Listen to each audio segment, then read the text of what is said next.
Agora sim. Boa noite, irmãos. Graça e paz. Tive um imprevisto com a esponjinha do microfone. Tá tudo certo aí, pessoal? Captando.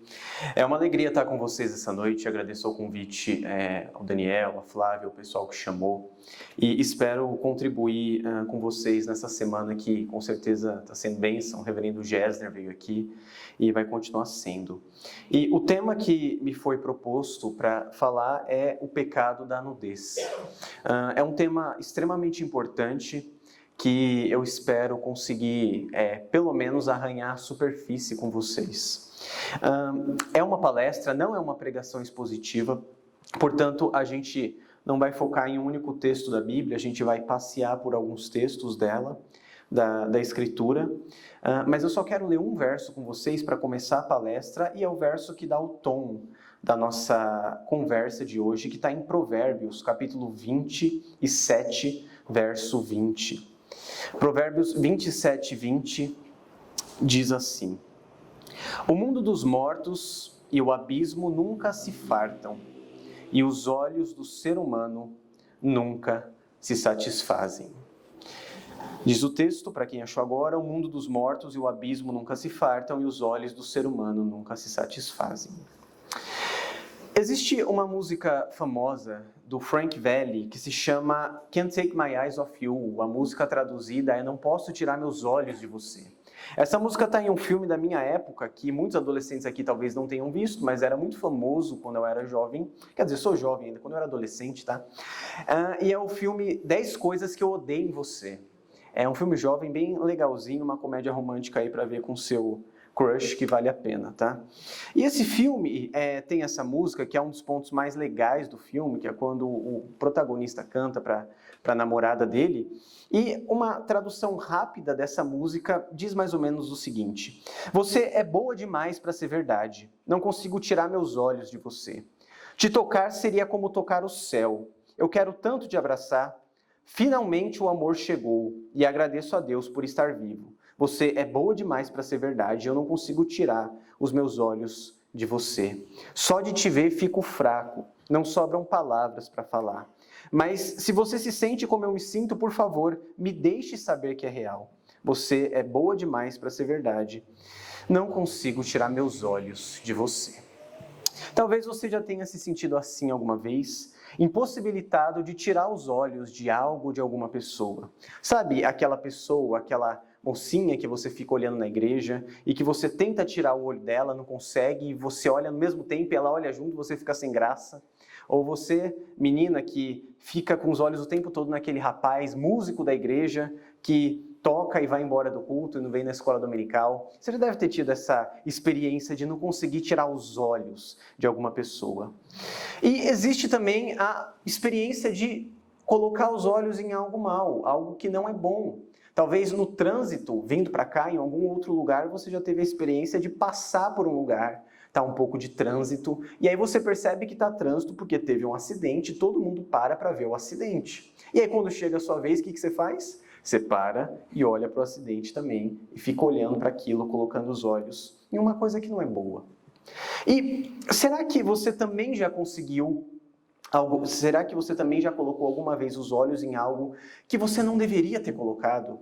Será que em algum momento os seus olhos contemplaram coisas que não fizeram bem para você, que fizeram mal para você, coisas que colaboraram para a sua destruição e não para a sua edificação? Você já pôs os olhos em coisas como pornografia, nudez ou algo de conteúdo adulto? O que já prendeu seus olhos ainda prende e você não consegue tirar. O que captura a sua visão e você sente que aquilo é muito difícil de tirar seus olhos. E na palestra de hoje, o que nós veremos é como a nudez, depois da queda, se tornou um problema para os nossos olhos. E como para resolver esse problema, existe uma única solução: desviar os nossos olhos do mal e colocá-los em Cristo e nunca mais tirar dele, a ponto da gente dizer: Senhor, não posso tirar os meus olhos de você. A primeira coisa que eu quero falar sobre isso é algo que é fundamental para a gente conseguir entender o assunto. O sexo e a nudez são coisas boas. Elas não são coisas más em si mesmas e a essência disso é bom. A nudez, no contexto adequado, no casamento, é algo para ser admirado, desfrutado, e Deus é glorificado através dela quando o casal está junto. Isso porque foi Deus que fez o sexo, Deus criou o sexo, e ele fez isso com o fim de que o homem perpetuasse louvor a ele, gerando novos crentes. Os crentes nascem, os crentes são batizados, os crentes fazem parte do povo da aliança e novos crentes são gerados através do sexo. E além disso, também para que o homem tivesse prazer. Isso está presente na criação, não veio depois da queda. O sexo é bom, puro, santo e é fundamental, principalmente para o crente, para o povo de Deus. E a Bíblia não passa de largo por esse assunto, gente. Ela não só menciona como se não fosse algo que tivesse importância, não é algo de pouca importância. Ao contrário, a Bíblia mostra o valor correto do sexo e da nudez. Exalta o sexo puro e santo que Deus fez, e para os casados ele não apenas é uma coisa boa, mas uma obrigação. E se o casal não praticar, ele peca. Paulo diz isso quando ele escreve aos Coríntios. E existe um livro da Bíblia que não só fala rápido sobre o sexo, mas mostra o que é um relacionamento romântico e bíblico entre duas pessoas. E é o livro de Cantares de Salomão. Cantares de Salomão tem duas pessoas que falam, o amado, que é Salomão, e a amada, que é a Sulamita. E esses dois personagens expressam paixão, desejo, carinho, saudade e várias outras coisas. Em Cantares existem alguns eufemismos, que são expressões que são atenuadas no livro, mas elas significam coisas um pouco mais profundas. Quando você começa a ler Cantares, Cantares 1, versos 2 a 4, o texto bíblico diz: a mulher diz, a Sulamita, a amada, beije-me com os beijos da sua boca, porque o seu amor é melhor que o vinho. Suave é o aroma dos seus perfumes, como perfume derramado é o seu nome, por isso as donzelas te amam. Leve-me com você, vamos depressa, o rei me introduziu nos seus aposentos. Olha a linguagem íntima desse livro. É a linguagem de beijo, de aroma, de aposentos, é uma linguagem de relação íntima. Você pode olhar para esse livro e perceber o tom cheio de paixão e amor que ele carrega. A amada ainda diz no verso 16 do capítulo 1, como você é belo, meu amado, como você é encantador, o nosso leito é de viçosa relva. Isso é um eufemismo, porque o que é um leito viçoso? É um leito em que o casal faz amor.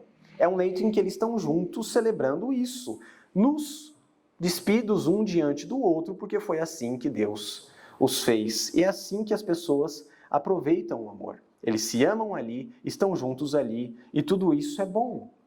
E aí, se você vai para o capítulo 4, você vê um amado também falando com a sua amada, dos versos 1 a 5. Como você é bela, minha querida, como você é linda. Aí você recebe o elogio que você sempre quis de um cara que te ama. Os seus olhos são como pombas e brilham através do véu. Os seus cabelos são como o rebanho de cabras que descem onde antes do monte de Gileade. Ele diz no verso 3, os seus lábios são como um fio de escarlate, a sua boca é linda, as suas faces como romã partida brilham através do véu. Verso 5, os seus seios são como duas crias gêmeas de uma gazela. Isso é elogio, tá? Eu prometo. Que pastam entre os lírios. Tudo isso é celebração do amor de um casal cheio de intimidade, que se ama e conhece a nudez um do outro. Em vários outros lugares da Escritura, os autores bíblicos e Deus, através da sua palavra, nos mostra que a nudez e o casamento e o sexo dentro do casamento é algo bom. Em Hebreus 13:4 está escrito, digno de honra entre todos seja o matrimônio, bem como o leito sem mácula. Em Provérbios 5:18 e 19, o sábio diz, seja bendita a sua fonte, alegre-se com a esposa da sua juventude, gazela amorosa, corça graciosa, que os seios da sua esposa sempre o fartem de prazer e sempre o embriaguem os carinhos dela. Olha só que linguagem romântica para a época. E, para fechar a questão, Paulo fala em 1 Coríntios 7, 4 e 5, que a esposa não tem autoridade sobre o próprio corpo, mas sim o marido. Da mesma maneira, o marido não tem autoridade sobre o próprio corpo, mas sim a esposa. Portanto, não vos negueis um ao outro, exceto por mútuo consentimento, e apenas durante um tempo, a fim de vos consagrardes à oração. Logo em seguida, uni-vos novamente para que Satanás não vos tente por causa da vossa falta de controle. Vocês precisam fazer sexo enquanto casal, precisam um diante do outro estarem nus e façam isso para a glória de Deus, para que Satanás não tente vocês, porque o corpo de vocês foi feito para isso. E quando a gente vai para o relato da criação, a gente percebe que lá estava o sexo e a nudez. O texto bíblico diz que Deus fez o homem à sua imagem e semelhança, e disse ao homem: seja fértil e se multiplique, encha e subjugue a terra, domine sobre os peixes do mar, as aves do céu e sobre todas as coisas. Está lá o mandato do homem se reproduzir através do sexo, e tudo isso sempre foi muito belo e santo. E qual é o problema, então? Por que eu estou aqui? Senão a gente acaba a palestra e vai tudo para casa. O problema começa onde todos os problemas começam. Na queda. O problema é que o que era só puro, só santo e só perfeito, depois da queda, é mudado, é desfigurado, é transformado para pior.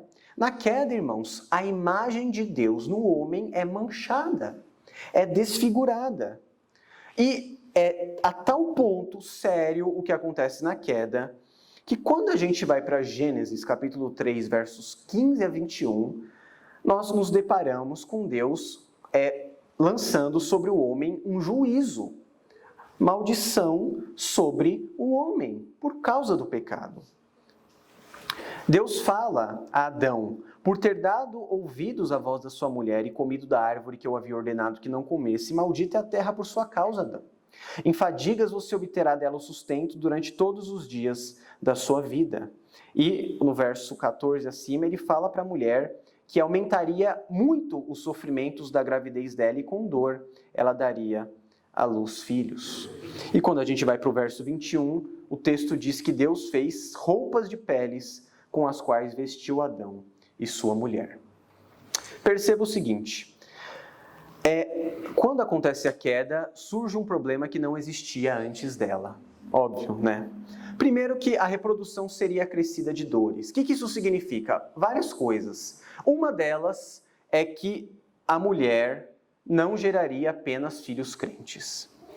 O povo de Deus teria pessoas nascendo no meio dele que não eram crentes. Dores por conta da concepção, por causa do pecado. Tem ímpio no meio da gente, irmãos. Tem ímpio no meio do povo de Deus. Tem ímpios entre nós porque o homem e a mulher pecaram.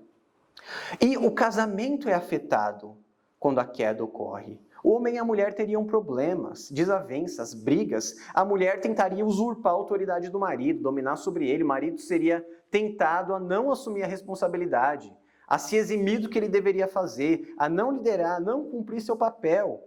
Deus também acrescenta dores ao trabalho e, por fim, ele mata um animal e faz vestes ao homem e à mulher, porque a nudez havia se tornado um problema. A nudez não era um problema antes da queda. Porque o sexo e a reprodução, o prazer, o corpo nu, eram coisas normais em um paraíso sem pecado, sem corrupção, sem culpa. Mas quando a queda acontece, tudo é afetado, tudo muda. Aquilo que servia só para o prazer, para a glória de Deus e reprodução, agora serve para a sensualidade, para o adultério, para a fornicação. A imagem é manchada e o corpo também é. E o mundo inteiro, o universo todo é afetado por causa do pecado. Um autor de um comentário em Gênesis diz que, com o senso de culpa e a perda da inocência, o casal agora sente vergonha em seu estado de nudez. E não é uma vergonha normal, é uma vergonha do tipo: eu não posso ficar desse jeito, porque eu sou corrupto e isso gera problemas. Um outro autor, que se chama Sidney Greidanos, diz que a primeira consequência do pecado é a perda da inocência. Adão e Eva se envergonham do próprio corpo e fazem vestes para si, para se esconderem da vista um do outro. Seu casamento perfeito desmoronou. E a gente vê o pecado tomando vulto. O que acontece, irmãos, é que com a inocência perdida, o homem e mulher estão cheios de corrupção, culpa, e Deus faz roupas de peles para ele, resolvendo temporariamente o problema que aconteceu na queda. Tudo foi afetado bruscamente aqui. Mas mesmo assim, Deus não destruiu o homem. A gente está aqui, não está? A gente continua sendo povo de Deus. A imagem foi manchada, mas continuou no homem. É uma imagem desfigurada pelo pecado, mas ainda assim é a imagem de Deus em nós. O homem continuou sendo a coroa da criação. É isso que nós somos. Nós somos feitos à imagem e semelhança de Deus e nenhum outro ser é. O que Deus fez no começo continuou sendo o que ele fez e ele não destruiu tudo. O plano continua, só que assume uma outra forma e precisa de alguém que salve o plano. E o casamento permaneceu sendo a maneira pela qual Deus popularia a terra e como ele teria glória do seu povo. Por causa do pecado, isso nunca pôde ser perfeito, mas continua sendo a vontade de Deus. E uma coisa que precisa ficar clara na nossa mente é justamente isso. O pecado nos afetou, mas a gente ainda é imagem e semelhança de Deus. A estrutura permanece boa. O problema é a direção que a coisa tomou. O carro continua sendo bom, a mecânica está boa, mas o volante sempre joga pro acostamento, quer matar a gente no acidente. Foi isso que aconteceu na queda. Então o casamento ainda é bom. O problema é a direção que ele toma depois da queda. O sexo, a nudez, ainda não são coisas essencialmente más, mas a direção que toma é ruim. Um outro autor escreve sobre a inocência e sobre a nudez. Ele se chama Anthony Huckman e diz que esse entendimento infere que o pecado não mudou a nossa essência, mas a direção para a qual nos movemos. Quando examinamos a imagem de Deus, mostra que os seres humanos ainda retêm depois da queda a imagem no sentido estrutural, mas perderam o sentido funcional. Você é a imagem de Deus. Agora me diz, você consegue ser perfeito? Você consegue fazer o que Deus quer que você faça o tempo todo? Você lê um salmo que diz, a lei do Senhor é boa e purifica a alma, e quando você lê isso, você vai cumprir a lei e você falha nos primeiros 10 minutos. Mas ela ainda é boa, e você ainda tem que cumprir, mas você não consegue, porque o pecado em você luta contra a natureza nova que há em você também. É uma luta constante. E ele termina dizendo que o pecado é um modo perverso de usar as faculdades de que Deus deu ao homem para que fosse sua imagem. Sabe o maior problema? Se Deus tivesse tirado a imagem dele, a imagem e semelhança dele de você, e deixado você ser um ser desprezível sem isso, você seria menos pior do que é agora, tendo a imagem de Deus e usando esse dom para fazer o mal. O que acontece é que o homem se torna mau a ponto de rejeitar o dom que Deus deu para ele na queda. Ele rejeita tudo que Deus deu. E ele usa o que é belo, puro e santo de maneira corrupta. E, irmãos, é isso que o homem faz com seu corpo desde a queda até hoje. Esse é o mundo que nós vivemos, um mundo pós-queda. Tudo que a gente avaliar precisa ter em mente a queda. A queda do homem é corrupção, o pecado. A gente não pode imaginar as coisas, os assuntos, como a gente vai usar o nosso corpo, que a gente vai postar no Instagram, sem considerar a influência do pecado em nós e nos outros. É por isso que eu estou dizendo isso. Porque às vezes dá a impressão que a gente é neutra, outra pessoa é neutra, ninguém tem influência do pecado e nada tem problema. Mas a Bíblia mostra desde o começo que há um problema. Até que Cristo volte e destrua de uma vez por todas o pecado, há um problema. Nós somos uma tensão, imagem de Deus e a coisa mais incrível da criação e ao mesmo tempo seres corruptos e pecadores. Até isso ser solucionado, a gente precisa tomar cuidado. E o assunto da nudez é parte de um assunto maior, que é a sexualidade. A gente precisa considerar a tendência humana de sempre caminhar para o mal. E abre a sua Bíblia comigo em Romanos 1, 24 a 28, para você ver qual é a situação do homem após a queda, o homem que não tem a graça de Deus e que não foi redimido pelo Evangelho.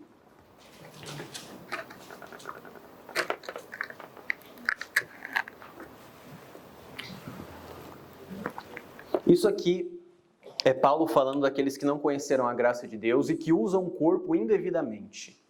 E, bom, é Paulo falando, é Deus falando, não eu. Então, olha só o peso desse texto. Por isso, Deus os entregou à impureza pelos desejos do coração deles para desonrarem o seu corpo entre si.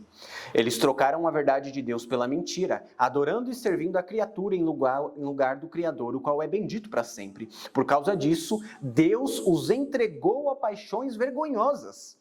Porque até as mulheres trocaram o modo natural das relações íntimas por outro, contrário à natureza. Da mesma forma, também os homens, deixando o contato natural da mulher, se inflamaram mutuamente em sua sensualidade, cometendo indecência, homens com homens, e recebendo em si mesmos a merecida punição do seu erro.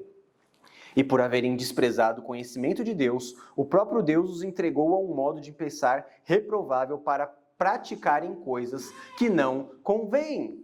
Deus puniu a humanidade e as pessoas que o rejeitam, entregando essas pessoas à sensualidade e a desejos impuros.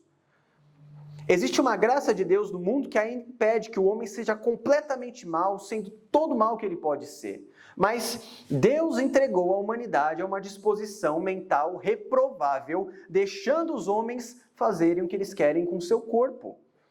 E olha só o que a gente vê hoje e o cenário do nosso mundo. É isso que acontece. É uma disposição mental reprovável e Deus os entregou para que eles fizessem, sabe o quê? Simplesmente o que eles querem. Quando o homem faz simplesmente o que ele quer, é a pior coisa que pode acontecer.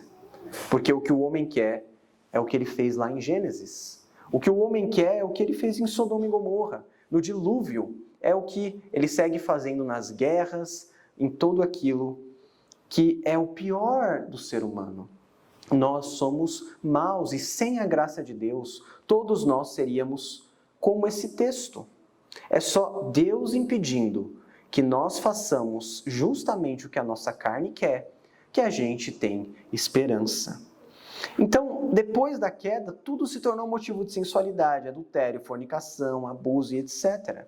E eu quero exemplificar isso para você, já caminhando para a era digital.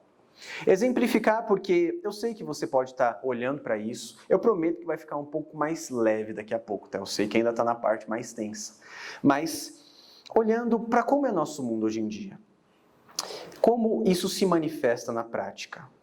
Segundo dados divulgados por duas empresas estatísticas, uma chamada Statista e a outra se chama SEMrush, dos 10 sites mais acessados do mundo, 2 são pornográficos. O 8º lugar é pornográfico, tem 3,7 bilhões de acessos por mês. O 10º lugar também é e tem 3,6 bilhões de acessos mensais. Depois eu passo os dados da pesquisa. Segundo um outro estudo apresentado, e esse estudo é apresentado por um portal pornográfico, 12% dos sites da internet são pornográficos. 12% são pornográficos. Ah, mas eu não vejo. Exatamente. Então, você é muito crente. Porque qualquer coisa que você acessa na internet, se quem gosta de futebol aqui, começa a pesquisar futebol, o algoritmo identifica que você gosta de futebol e começa a querer te mandar conteúdo adulto, foto de mulher nua e por aí vai, porque ele identifica o público, ele captura a pesquisa. 12% é de site pornográfico. A indústria pornográfica mundial arrecada 4,9 bilhões de dólares por ano. Isso que é contabilizado, né? E dólares, isso é só nos Estados Unidos.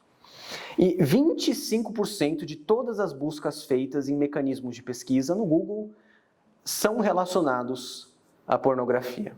25%. E 34% dos usuários da internet já tiveram exposição indesejada à pornografia por meio de pop-up, link, e-mail. Você já deve ter sido vítima disso em algum momento. Você está na internet, aparece aquele pop-up, você fecha, ora pelo computador, isso aí é a coisa mais comum, né? Porque a internet lança esse tipo de coisa. 20% dos homens admitem consumir pornografia no ambiente de trabalho. Essa já é uma pesquisa que foi divulgada pelo G1. E você também já deve ter visto isso no seu ambiente de trabalho. Pessoas que fazem isso. No Brasil, 22 milhões de pessoas assumem consumir pornografia. Assumem consumir. 76% são homens e 24% mulheres. 50% desse público é de solteiros, 45% é de casados. Só que desses 50% de solteiros, 44% namoram. Ou seja, nós temos mais de 70% das pessoas que consomem pornografia e assumem têm compromisso de alguma maneira. E essa pesquisa ainda, para acabar com essa parte de dados, traçou 5 tipos de perfil de pessoas que consomem pornografia. E segundo o site que divulgou isso aqui, o perfil ideal é um que eles chamam de status porn. O que é isso? É aquele tipo de pessoa que gosta de ser uma referência no tema. É a pessoa que gosta de estar num boteco, no bar, conversando sobre isso e dando dicas e mostrando o link, falando qual que é o melhor. Esse é o perfil ideal para eles. A diretora de marketing de um site adulto falou que esse é o perfil ideal porque o tema da pornografia vai fazendo cada vez mais parte do cotidiano das pessoas. Muitas pessoas estão falando disso sem tabu. O perfil status porn, que é a pessoa que conversa sobre isso na mesa do bar, que gosta de mostrar que sabe, entende do assunto, é interessante porque mostra evolução. É baita evolução. As pessoas estão mais abertas a falar sobre o tema sem vergonha. E o veredito dela é: isso é muito bom. E você consegue perceber o tamanho do problema diante do qual a gente se depara? É um problema mundial, é uma epidemia, é algo enorme. E sabe qual é uma das maiores dificuldades, irmãos? É que dessas pessoas, muitas estão nas igrejas, nas nossas igrejas. E a consequência disso é muito ruim. E, bom, se você é uma dessas pessoas, eu falo para você com temor, mas para que você mude e entenda o problema disso. É simplesmente para que os seus olhos sejam direcionados para o lugar certo. A primeira coisa sobre esses dados terríveis é que isso é uma quebra do 10º mandamento. O 10º mandamento diz: não cobice a casa do seu próximo, não cobice a mulher do seu próximo, nem o seu servo, nem sua serva, nem o seu boi, nem seu jumento, nem coisa alguma que pertença ao seu próximo. O texto que o irmão citou lá é Jesus falando justamente do mandamento: não cobiçarás. Deus proíbe não só os atos pecaminosos, mas os desejos pecaminosos, os desejos de cobiça, porque Deus quer a nossa obediência não só através de atos, mas de pensamentos, desejos, paixões, esforços e onde nós colocamos os nossos olhos também, porque Deus quer amor de todo o nosso coração. Amarás o Senhor teu Deus de todo o teu coração, toda a tua força, todo o teu entendimento, é isso que Ele quer. E contemplar a nudez fora do ambiente de casamento é cobiça, é quebrar o 10º mandamento. E isso leva à escravidão da cobiça, à escravidão sexual, que é justamente o que Paulo está falando em Romanos, o texto que a gente acabou de ler. Que Deus entrega uma disposição mental reprovável para que eles façam simplesmente o que eles querem, os homens.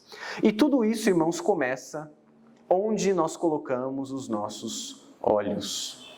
Por isso que eu li o texto de Provérbios 27:20. O inferno e o abismo nunca se fartam, e os olhos do homem nunca se satisfazem.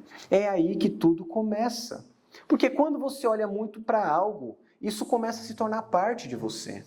É como a pessoa que olha muito para um abismo e se joga nele.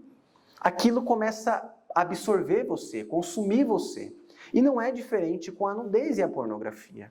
E isso é facilitado, o acesso a isso, porque essas coisas não são taxadas, não são pagas na maioria das vezes. E eu lembro uma vez que eu estava conversando com uma pessoa, que eu não posso falar o nome, óbvio, mas ela me falou: sabe qual é a dificuldade, cara? A dificuldade é que é tudo de graça. Então eu não tenho que pagar. E o que eu faço? Aí eu não tive resposta na hora. Aí fui para casa, pensei. E depois eu bolei uma frase bem boa para falar para ela, que é a seguinte: cara, quando a coisa é de graça, o preço é você. Quando a mercadoria é de graça, ou quando a coisa é de graça, a mercadoria é você. É você que está sendo consumido. Então, é tudo muito fácil. O que acontece é uma simbiose. Sabe o Homem-Aranha que junta com aquilo que caiu lá, aquela gosma, e aí vira o Homem-Aranha mal? Que depois vira o Venom? Então, é uma simbiose que acontece com o que a gente olha. A crise, os nossos olhos, a natureza má, tudo isso martela na nossa cabeça e a gente fica preocupado com isso. E existe solução para isso. A primeira coisa que a gente precisa fazer é ler Mateus capítulo 26, versos 22 e 23, onde Jesus diz: os olhos são a lâmpada do corpo. Se os seus olhos forem bons, todo o seu corpo será cheio de luz. Porém, se os seus olhos forem maus, todo o seu corpo estará em trevas. Portanto, se a luz que existe em você são trevas, que grandes trevas serão? Diante desse grande problema, dessa coisa terrível que a nudez assume após a queda, e das sérias consequências disso, irmãos, a proposta que eu trago é simples. Você precisa colocar os seus olhos no que é bom, belo e justo, que é Cristo. É lá que os nossos olhos precisam estar. A proposta bíblica para qualquer problema e qualquer crise é a mesma nesse mundo pós-queda, é a redenção. A gente é o tempo todo chamado, tentado, convidado a olhar para o mal e a gostar dele. Mas Deus nos chama à redenção, à salvação, à mortificação do pecado, a olhar para o que deve ser olhado. E na Bíblia, os órgãos muitas vezes expressam partes de quem nós somos. Você já reparou que no Antigo Testamento não ficam falando os pensamentos estão no cérebro? Bom, a gente sabe isso pela ciência de hoje em dia, na mente, mas a Bíblia fala que os pensamentos estão onde? Você já reparou? Coração, né? As pessoas pensam no coração, sentem no rim, a força do meu rim, o meu coração está triste. Jesus até fala que assim como Jonas passou 3 dias e 3 noites no ventre do peixe, importava que o Filho do Homem passasse 3 dias no coração da terra. Coração costuma ser o cerne, o centro de quem a gente é. A língua expressa o que o coração é, porque a boca fala o que o coração está cheio. E os olhos? Os olhos são a lâmpada do nosso corpo. São a janela do que a gente é. As imagens entram por ele, descem para o coração e ficam lá, morando lá, habitando lá. E por isso Jesus diz, se os seus olhos forem maus, você todo será mau. Porque se você coloca os seus olhos na cobiça, você todo será cheio de cobiça. E eu pergunto para você, em que você está colocando seus olhos? Fala a verdade, os seus olhos são luminosos mesmo? Eles são a janela da sua alma, olhando para coisas boas que te edificam? Onde os seus olhos são colocados quando o seu algoritmo do Instagram é aberto e você coloca no feed? Se você colocasse no feed agora, para todo mundo ver, o que está sendo recomendado baseado no que você está buscando? E onde isso está te levando? Onde os seus olhos são colocados? Com que você gasta seu tempo? O que você consome? Quais são as coisas que você vê? O que é que você vê? A vigilância é uma coisa fundamental para um soldado que está na batalha. E nós somos soldados em batalha. Você precisa cuidar dos seus olhos e não colocar eles em qualquer lugar. Imagina que você tem alergia à abelha, picada de abelha, uma alergia mortal. Tem gente que tem isso, né? E aí você vai num sítio com o acampamento da igreja, que vai acontecer em setembro, inclusive, né? Fazendo merchan, vou estar lá também. Você começa a ouvir um zunido de abelha no sítio. Você sai correndo, você fica longe, porque você sabe que uma picada pode acabar com você, acabar com o passeio, você tem que ir para o hospital. Isso é vigilância, é tentar sobreviver àquilo que pode te causar mal e até matar. Quando você percebe um zunido de coisas más, você toma cuidado. Assim deve ser com os olhos. Esse mesmo autor de Purificando o Coração da Idolatria Sexual diz: qualquer coisa ou ocasião que incite ou alimente o desejo pecaminoso precisa ser radicalmente removido, caso fique comprovado ser uma fonte de tentação. Isso pode incluir amigos, aquele atribulado, sabe? Então, cuidado. Revistas, viagens profissionais, quartos de hotel, vídeos, programas de TV, internet e até mesmo telefone. Obviamente que a remoção dessas coisas não será de muita utilidade caso as motivações do coração não sejam suficientemente abordadas. Como assim? Isso é o primeiro passo. Cuidado onde você põe seus olhos. Cuidado com o que você vê. Mas isso só vai ser possível se uma coisa anterior a isso tiver acontecido. Deixa eu explicar isso melhor. Em Gálatas, capítulo 3, verso 1, Paulo escreve para a igreja da Galácia, dando uma bronca muito violenta nela. E no capítulo 3, verso 1 de Gálatas, Paulo diz: Ó Gálatas insensatos, quem foi que vos enfeitiçou? Não foi diante dos olhos de vocês que Jesus Cristo foi exposto como crucificado? Bom, Paulo está dando uma bronca nos Gálatas, porque ele está falando, vocês viram Jesus Cristo crucificado diante dos olhos de vocês, e vocês agora estão seguindo qualquer heresia, qualquer pregador que aparece falando bobagem para vocês. Como vocês podem ter visto Jesus crucificado diante dos olhos de vocês, terem visto Deus matar o seu filho na cruz no lugar de vocês, e essa verdade não transformou vocês a tal ponto que vocês sabem o que é certo ou errado? Vocês são insensatos, como é que pode? Paulo está pegando pesado aqui. A palavra que ele usa aqui para falar de Jesus exposto, crucificado, é uma palavra que na língua original dá a entender que Jesus é como se fosse um post-it num quadro de avisos. Cristo crucificado é isso, você passa e não consegue não olhar, porque aquilo está justamente para te mostrar o que precisa ser feito. E Paulo fala, como vocês podem ter visto ele crucificado e agora seguir outros ensinos? Como é que pode? Mas por que Paulo fala isso? Parece que ele está falando coisa com coisa, porque os Gálatas estavam longe de Jerusalém quando Jesus foi crucificado. Na verdade, Jesus foi crucificado muitos anos antes de Paulo escrever Gálatas. Então, qual é o argumento de Paulo? Podia ter uma carta de Gálatas a Paulo, né? Paulo, mas a gente não viu, não. A gente não estava, não, cara, calma. Sabe quando sua mente dá bronca e depois pergunta se você fez a coisa errada? Paulo, você não está entendendo, a gente não viu. E eles viram, do mesmo modo como nós vimos Jesus crucificado. Nós também temos ele exposto diante dos nossos olhos. Toda vez que a pregação do Evangelho acontece, irmãos, a cruz, mesmo distante no tempo e no espaço, se torna próxima e presente aqui e agora.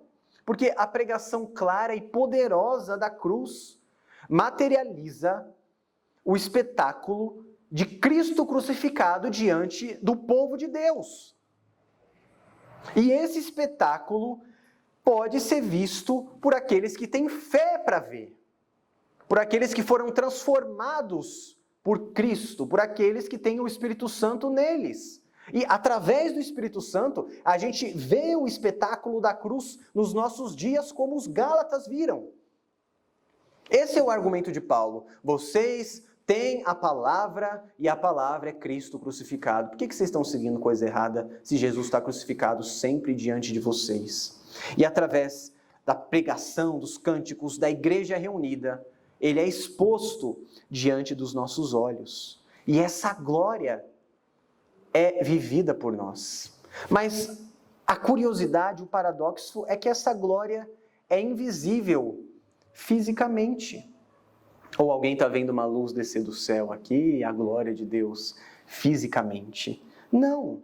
Porque o mesmo Paulo que fala sobre a gente ver Cristo crucificado diante dos nossos olhos, diz em 2 Coríntios que nós fixamos os olhos não no que se vê, mas no que não se vê. Porque o que se vê é transitório, mas o que não se vê é eterno. Então, qual que é? A gente vê ou não? A gente não vê a glória de Deus visivelmente, porque ela não é visível ainda como vai ser um dia, mas a gente vê pela fé. Porque a gente vive pela fé e não pelo que a gente vê. É aí que a fé leva a gente a viver pelo que ele diz, não pelo que a gente está vendo. E esse mundo que a gente vive prega essas imagens distorcidas que vieram com a queda. é gente nua, é pornografia, é pregação da imagem do homem desfigurado pela queda. E o que a gente faz em um mundo que prega a imagem desfigurada, irmãos? A gente prega a palavra. A gente prega a palavra porque a gente busca o que ainda não pode ser visto pelos olhos. Em um livro muito bom chamado A Guerra dos Espetáculos, Tony Henk diz: o grande espetáculo de Cristo crucificado é um espetáculo para os ouvidos, não um espetáculo para os olhos. Porque a fé vem não pelo ver, mas pelo ouvir. E o que a gente tem são esses teatros concorrendo, o teatro do pecado e o teatro da glória de Cristo. O que a gente escolhe? Paulo também, em Colossenses, no capítulo 2, no verso 15, mostra o que a gente tem que escolher. Quando ele diz que Jesus, despojando os principados e potestades, publicamente os expôs ao desprezo, triunfando sobre ele na cruz. A cruz é o teatro da glória de Cristo. E é lá que os nossos olhos devem ser colocados. É para lá que vale a pena olhar. É colocando os olhos em Cristo que a gente tem olhos que são luminosos. E na nossa era digital a gente precisa desse lembrete, irmãos. Porque a gente precisa reiniciar a nossa mente em Cristo e receber novos olhos. Olhos que vejam a glória dele pela fé. Que não precisam ficar o tempo todo olhando para essa imagem desfigurada. No Éden, Adão e Eva estavam nus e não sentiam vergonha, porque eles não tinham pecado. Mas depois da queda, Deus matou um animal e fez para eles vestes e os cobriu, porque a nudez passou a ser um problema. E esse problema esteve presente em todas as épocas, na época do dilúvio, em Sodoma e Gomorra, quando o povo de Deus esteve em cativeiro entre os pagãos e foi chamado a participar de cultos que tinham atos sexuais. E esse problema vai continuar para os ímpios e incrédulos até o fim. Isso vai ser um problema. Mas para nós, irmãos, assim como Deus matou um animal no Éden e tirou a vergonha de Adão e Eva, no sacrifício de Cristo, de uma vez por todas, Ele tirou a nossa vergonha. Ele nos deu vestes de justiça, as vestes de Jesus. Cristo nasceu nu, como uma criança comum, porque ele soube o que é a vergonha do ser humano, mas ele não pecou e não precisou se envergonhar como nós. Por causa da vida perfeita dele, vestido de justiça, ele nos vestiu de justiça, a nós que estávamos nus e imundos diante de Deus. E Deus hoje nos vê, não sujos, maltrapilhos, mas com as vestes da justiça de Cristo. E essa justiça tira toda a nossa vergonha e enche a gente de beleza. Não existe mais nada para se comparar. Só de te ver eu fico fraco, não sobram palavras para falar. Mas se você se sente como eu me sinto, por favor, me deixe saber que é real. Você é boa demais para ser verdade. Eu não consigo tirar os meus olhos de você. Contemplar a glória de Cristo deve retirar da gente palavras muito mais belas do que uma música romântica, que já é bonita. Porque olhar para Cristo é a solução para o pecado em nós, para a nudez, para a pornografia, para o mal, para a nudez na era digital. Porque é só a visão da glória de Cristo que purifica os nossos olhos do mal e faz a gente não conseguir mais tirar os olhos dele. O nosso ideal é esse, irmãos. Senhor, não consigo tirar os meus olhos do Senhor. Deus abençoe, irmãos.